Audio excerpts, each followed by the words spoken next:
네, 할렐루야. 우리 좌우합들 하면 인사하겠습니다. 오늘 또 주님이 잘해주십니다. 오늘 또 주님이 잘해주십니다. 네, 오늘 열왕기하 15장 23절에서 38절까지 말씀 우리가 읽었습니다. 오늘 본문 앞부분에는 그리고 어제 또 이래 본문 속에 이스라엘 북이스라엘 왕들이 쭉 소개가 되어지고 있습니다. 23절 한번 보시면요. 머나헴의 아들 버가히야가 사마리아에서 왕이 되어, 버가히야가 왕이 되었는데 25절에 보니까 그 장관 르말라의 아들 베가가 반역하여, 버가히야가 왕이 되고 나니까 또 베가가 반역해가지고 왕이 됩니다. 그리고 또 30절 가면 또 호세아가 반역하여, 호세아라는 사람이 반역해서 또 왕이 됩니다. 근데 오늘 이 본문 앞에 있는 본문에도 똑같습니다. 금방 보니까 그 머나헴의 아들 그랬잖아요.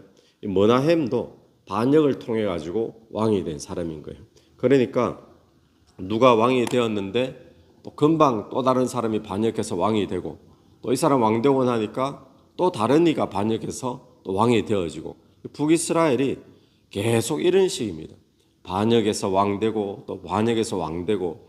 그러니까 나라가 얼마나 혼돈스럽고 혼란스럽겠습니까? 오늘 본문 앞부분에 버가히야는 2년간 다스리고 반역이 일어났다 그러잖아요. 그러니까 짧게 다스리고 뭐 이렇게 이제 되니까, 자, 그러면 북이스라엘에는 자꾸 왜 이런 일이 생기는가?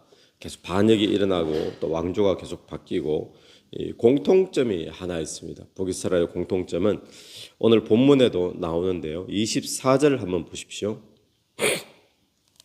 여호와께서 보시기에 악을 행하여 이스라엘로 범죄하게 한 느밧의 아들 여로보암의 죄에서 떠나지 아니한지라. 또 28절도 보십시오. 28절에 베가가 왕이 반역해서 왕이 되고 난 뒤에 베가의 평가인데, 여호와께서 보시기에 악을 행하여 이스라엘로 범죄케 한 느밧의 아들 여로보암의 죄에서 떠나지 아니하였더라. 북이스라엘의 왕들의 공통점은 계속 이런 겁니다. 여호와에게 악을 행하고 또 여호와 보시기에 범죄케 한 느밧의 아들 여로보암의 죄에서 떠나지 아니하였다. 이게 이제 공통점이죠. 그러니까 이런 겁니다. 하나님을 떠나 죄에 거하는 인생에는 계속 혼돈과 혼란이 일어날 수밖에 없다라는 것을 이야기를 해주고 있습니다. 뭐 중간중간에 뭐 평안할 때도 있겠죠. 나라 다스리는 동안에 평안하다, 잘 되어 간다, 좋다. 그런데 결국에는 또 반역이 일어나고 또 혼란이 일어나고, 아무리 왕조가 바뀌어도, 아무리 새로운 사람이 왕이 되어도 하나님께로 돌아가지 않으면 나라가 계속 혼란, 혼돈 속에 있는 것처럼 오늘 우리의 삶도 마찬가지입니다. 우리가 아무리 좋은 환경이 주어지고 또 새로운 환경 또 바꾸고 또 어떤 새로운 조건, 좋은 조건이 들어와도 그게 중요한 게 아니고, 우리가 하나님께로 돌아가지 않으면 금방 좋아졌다가도 또 계속 혼돈, 혼란 이런 것들이 끊임없이 일어날 수밖에 없는 거죠. 그런데 하나님께로 돌아가면 그때 진정한 평강이 있는 줄로 믿습니다. 그때 살롬이 주어지는 거죠. 북이스라엘은 어떻게 이렇게 왕조가 뭐 계속 이렇게 바뀌는가? 왕조 자체가 쿠데타가 일어나서 또 바뀌고 또 바뀌고. 그런데 하나같이 전부 다 여호와 보시기에 악을 행하고 여로보암의 길로 갔더라. 오늘 저와 여러분이 가장 중요한 것, 좋은 환경이 나에게 주어지는 것 좋죠. 좋은 조건이 주어지는 것 좋습니다. 그런데 아무리 새로운 환경으로 바뀌어지고 뭐 새로운 사람으로 변화되고, 이것보다 더 중요한 것은 내 마음이 그리고 내 영혼이 주님께로 돌아가야 되는 줄로 믿습니다. 그럴 때 진정한 평안이 있고 발전이 있는 줄로 믿습니다. 자, 그러는 동안에 이제 남유다에서는 우시아의 아들 요담이 왕이 됩니다. 32절 말씀이죠.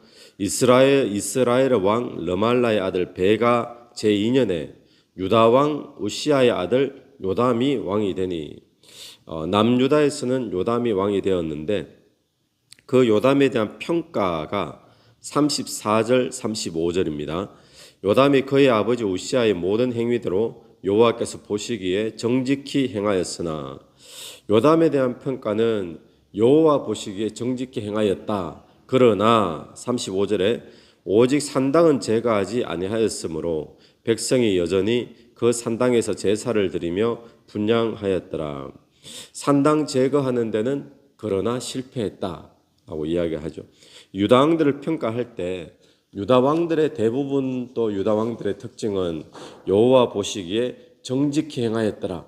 이게 유다 왕들에게 자주 등장하는 평가입니다. 아까 북이스라엘은 뭐였죠? 여호와 보시기에 악을 행하여. 그죠? 같은 이스라엘 백성인데도 지금 그렇게 돌아가는 거예요. 그런데 여호와 앞에 정직히 행했는데 산당은 제거하지 않았다고 하는 것이 남유다 왕조의 다윗 왕조의 반복해서 계속 등장하는 이야기가 그러나 산당은 제거하지 아니하였더라. 이제 이게 계속 등장을 하죠. 이 산당은 뭡니까? 산당은 이 뿌리 깊은 종교의 관습인데 성전 짓기 전에 뭐 산당 같은 곳에서 제사를 했는데 성전 짓고 나면 하나님께서는 성전에서 제사를 지내기를 원했거든요. 왜냐하면 성전 외에 다른 데서 제사를 지내면 여러 가지 우상 숭배나 하나님이 정하지 않은 그런 관습대로 자꾸 변질이 되어지니까 성전에서 드려야 되는데 그 오랜 관습이 바뀌어지지 않는 겁니다. 왜냐하면 거기에 그냥 산당 없애버리면 될 거 아닌가. 근데 그게 말처럼 쉽게 단순하게 없앨 수 있는 게 아닌 거예요. 그 안에는 여러 가지 이해관계들이 막 얽혀져 있습니다. 또 사람들은 이 가까운 산당에서 제사 지내는 것, 또 자기 나름대로 거기에 이권도 있고 뭐 손해 보는 것도 있고 얽혀 있는 게 있으니까 쉽게 제거할 수가 없는 겁니다.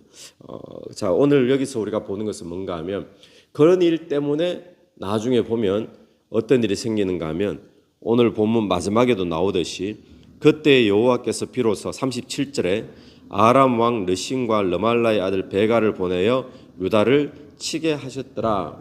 자, 이런 일들이 이것 때문에 자꾸 생기는 거예요.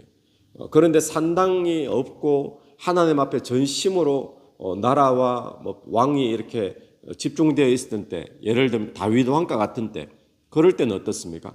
그 주변에 어떤 나라도 넘보지 못하는 그런 나라가 되어졌잖아요. 그러니까 이거는 하나님께서 우리에게 오늘 이 시대에도 보여주시는 겁니다. 이 시대에도 꼭 그렇게 된다 이게 아니라 하나님 앞에 전심으로 나아가면 하나님께서 다 책임져 주신다. 이걸 지금 본보기로 보여주시는 거죠. 그런데 정직히 행하였더라. 예를 들면 이런 거죠. 예배도 드립니다. 큐티도 합니다. 또 우리가 기도도 나옵니다. 그런데 우리 삶 속에 남아있는 하나님이 기뻐하시지 않는 오래된 어떤 관습, 뿌리 깊은 관습, 이게 이해관계와 막 얽히고 설켜 있어가지고 이거 하면 내가 큰 손해를 보기 때문에 끊지도 못하고 버리지도 못하고 있는 그 뭔가가 남아있다면, 그러나 한편으로는 하나님 앞에 정직히 행하고 예배 드리고 기도 생활도 하고 봉사도 하고 헌신도 하고, 그런데 다른 한편에서는 뭔가 끊지를 못하고 있는 그런 것들이 남아있으면 계속 이런 일이 생기는 거죠. 그래서 오늘 우리에게 그런 결단이 있게 되기를 간절히 바랍니다. 내가 포기할 수 없는 뭔가가 있다면 그걸 놓고 하나님 앞에 우리 기도하고 또 결단해서 정말 전심으로 주님 앞에 나아가는 그런 저와 여러분의 삶이 되기를 간절히 바랍니다. 같이 기도드리겠습니다. 하나님 아버지, 은혜를 감사합니다. 아무리 새로운 사람이 바뀌고 또 새로운 왕이 들어선다 할지라도 여호와께로 돌아가지 않으면 여전히 혼돈과 또 혼란임을 이 시간에 보게 됩니다. 하나님, 오늘 우리의 삶도 새로운 환경, 새로운 조건, 좋은 조건, 이것보다 더 중요한 것이 하나님께로 돌아가는 것인 줄로 믿습니다. 주께 돌아가 진정한 평강과 평안을 누리는 저희들의 삶이 되게 인도하여 주시옵소서.